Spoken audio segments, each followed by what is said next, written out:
Hi everybody, Josh Packard here, Executive Director of Springtide Research Institute. I've got Megan Bissell with me again. She's the head of research at Springtide. And one of the most common questions that we get asked when doing any kind of research really is about response rates. Specifically, everyone wants to know how they can make sure that they get as many people as possible to respond to their survey. That's right.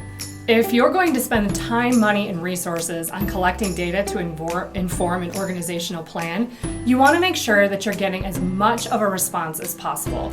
You're investing in this, and there's a lot riding on it, so you want it to pay off with accurate, usable data.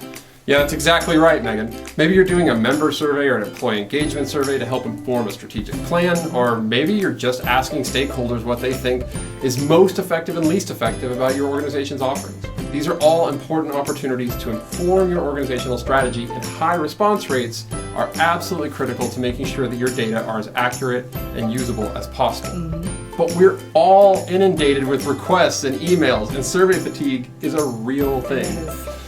Even I don't answer all the survey requests that I get. We write surveys and don't want to take them. That's right.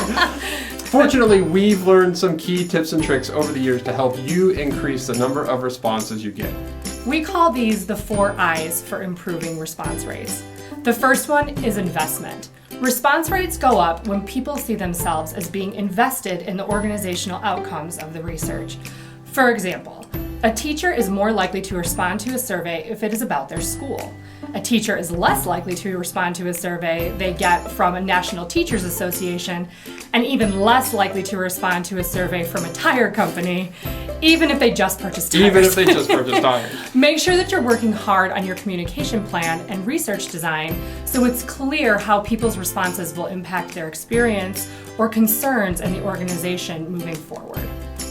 Yeah, that's a really good point. Investment matters. The second I is for inclusion.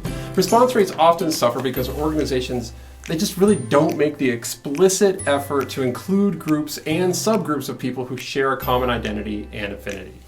Without pandering, be sure that you're reaching out to groups that might normally be left out or underrepresented. This is especially important if these groups have felt marginalized or dismissed in the past.